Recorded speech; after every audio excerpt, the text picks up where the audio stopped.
نئے سال پر سب سے اہم سبق جو ہم سب کو سیکھنا ہے وہ کیا ہے کہ ہم کیا کریں؟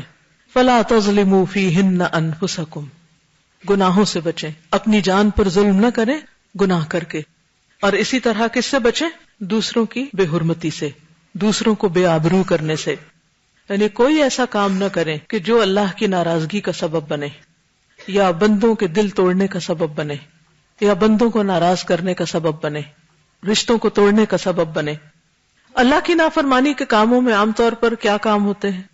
فرائض سے غفلت، بدعات کا ارتکاب، ان کاموں کا کرنا جن سے اللہ نے روکا ہے، یعنی حرام کام، منکرات، ان تمام چیزوں کا ارتکاب. یہ کر کے انسان دراصل اپنی جان پہ ظلم کر رہا ہوتا ہے.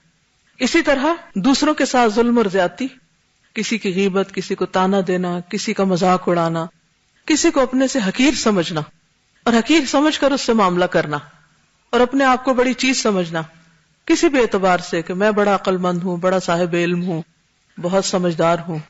یعنی کسی بھی طرح خود کو فضیلت دے کر دوسرے کو اپنے سامنے حقیر کرنا، یہ تمام چیزیں دراصل خود اپنی جان پر ظلم کے برابر ہیں.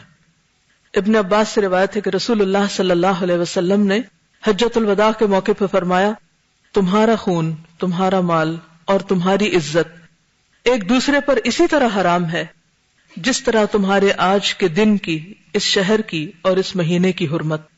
یہ کس کا پیغام ہے ہم سب کے نام؟ رسول اللہ صلی اللہ علیہ وسلم کا. کیا کچھ منع ہے، کیا کچھ حرام ہے؟ خون، قتل نہیں کر سکتے، کسی مومن کی جان نہیں لے سکتے. کیا ہم اہل پاکستان اللہ کے رسول صلی اللہ علیہ وسلم کے اس حکم کو جانتے ہیں؟ اگر جانتے ہیں تو کیا مانتے بھی ہیں؟ کسی بھی دن کا اخبار اٹھا کے دیکھ لیں، اگر وہ قتل کی خبر سے پاک ہو کسی نہ کسی انداز میں، چاہے وہ ذاتی رنجش ہو یا کوئی سیاسی رنجش ہو، یا بغیر وجہ کے بھی بے گناہ لوگوں کی جان لینا. حالانکہ شرک کے بعد آپ دیکھیں انسانی جان لینا اور خصوصاً کسی مومن کی جان لینا بہت بڑا جرم ہے، کبیرہ گناہ ہے.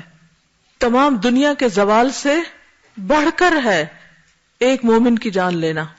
جو ایک جان کو بچاتا ہے گویا وہ سب کی زندگی کا سبب بنتا ہے، اور جو ایک جان کو ختم کرتا ہے گویا وہ سب کو ختم کرتا ہے. انسانی جان کی حرمت بہت بڑی چیز ہے. اور جو شخص کسی کی جان لیتا ہے اس کی سزا کیا ہے؟ من قتل مؤمنا متعمدا فجزاؤہ جہنم خالدا فیہا. جو جان بوجھ کے، جانتے بوجھتے، ارادے کے ساتھ، نیت کے ساتھ کسی مومن کو قتل کرتا ہے وہ اپنے لیے آگ کماتا ہے. اس کی جزا، اس کا بدلہ جہنم ہے جس میں وہ ہمیشہ رہے گا. کوئی معمولی بات ہے؟ آج ہم کسی کی زندگی لے رہے ہیں اور یہ بھول جاتے ہیں کہ اپنے لیے کیا لے رہے ہیں، اس کے بدلے میں کیا کما رہے ہیں. یہ چھوٹی بات نہیں ہے. تو محرم الحرام کا پیغام کیا ہے کہ ہم لوگوں میں اس اویئرنس کو عام کریں، انسانی جان کی حرمت کا سبق عام کریں. دوسری چیز، تمہارا مال ایک دوسرے پہ حرام. اس سے کیا سبق ملتا ہے ہمیں؟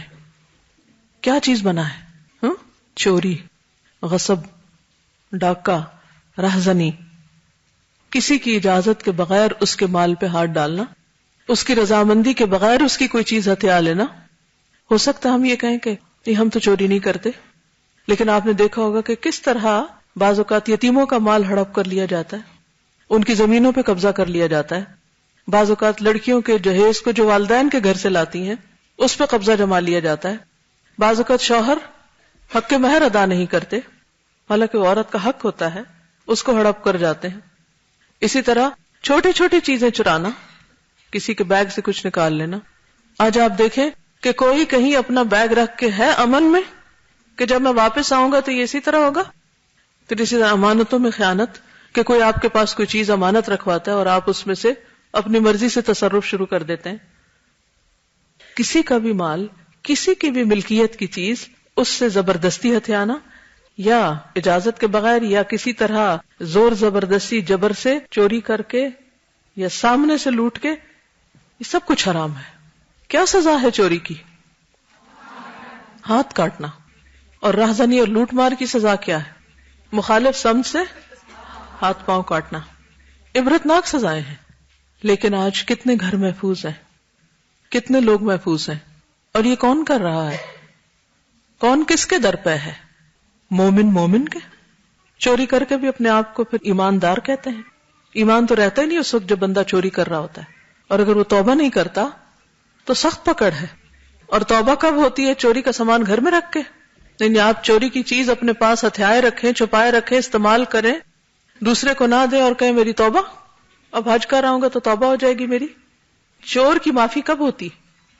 جب وہ چوری کیا ہوا مال اس کے مالک کو واپس لوٹائے, کیونکہ حقوق العباد اسی وقت معاف ہوں گے جب بندے معاف کریں گے.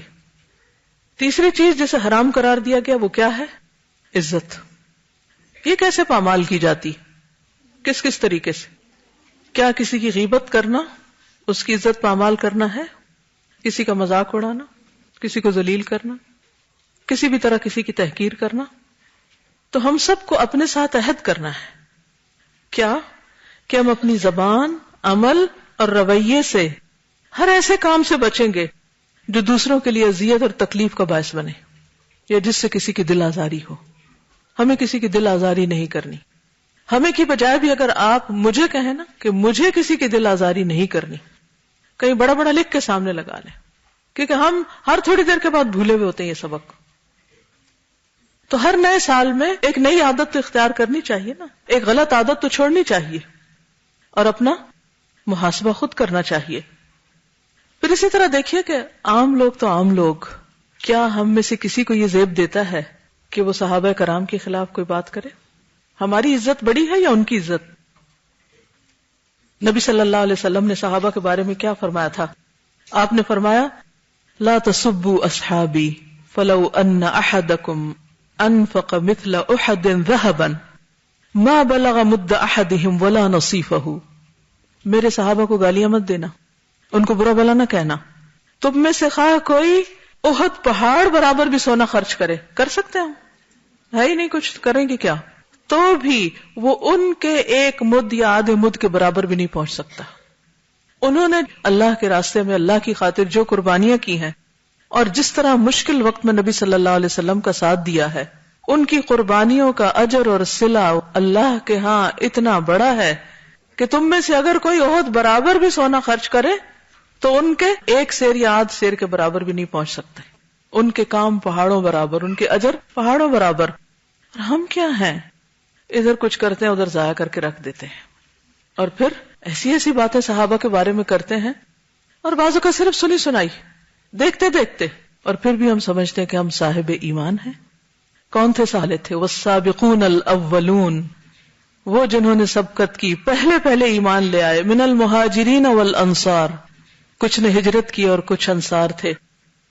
والذین اتبعوہم باحسان, اور وہ لوگ بھی جنہوں نے ان کی پیروی کی احسان کے درجے میں, یعنی تابعین بھی, صرف صحابہ نہیں تابعین بھی. ان کا مقام, ان کا درجہ, ان کی قربانیاں, اس کے صلے میں اللہ ان سے راضی ہو گیا اور وہ اللہ سے راضی ہیں. اور یہ عظیم الشان کامیابی ہے. ان کے لیے تو اللہ نے جنتیں تیار کی, وہ ہمیشہ کی نعمتوں میں ہیں, بلند درجے پائے ہوئے ہیں, اور ہم یہاں بیٹھ کر ان کے خلاف باتیں کر رہے ہیں. کیسے مسلمان ہیں ہم؟ ہمیں کوئی حق نہیں پہنچتا. اور پھر سب سے بڑی بات یہ کہ ان کے درمیان اگر اختلافات ہوئے بھی یا ان سے انسان ہونے کے ناطے کوئی کوتاہی ہوئی بھی تو مجھے اور آپ کو حق نہیں پہنچتا کہ ہم ان کا محاسبہ کرنے بیٹھ جائیں یا ان کے بارے میں ہم کوئی رائے دیں. یہ نہ ہو کہ وہ تو اعلیٰ جنتوں میں پہنچے ہوئے اپنے اعمال کی وجہ سے, اللہ کی رحمتوں کی وجہ سے, اور ہم ایسی باتوں پر بحث مباحثے کریں کہ جس کی وجہ سے اللہ تعالیٰ کی ناراضگی ہو اور انسان اللہ کی رحمت سے دور ہو جائے. تو یہ کوئی عقل مندی کی بات تو نہیں. اور یاد رکھیے اس میں صرف صحابہ نہیں, تابعین کی بات بھی ہے, کیونکہ بعض لوگ صحابہ کے بعد تابعین کے اوپر بھی بہت حملہ آور ہوتے ہیں. تو اس لیے جب کبھی گزرے ہوئے لوگوں کی بات ہو تو ہمارا فرض کیا ہے, ہم کیا کریں, کیا کہیں؟ وہی جو قرآن نے ہمیں بتایا, تلک امۃ قد خلت لہا ما کسبت ولکم ما کسبتم ولا تسألون عما كانوا يعملون.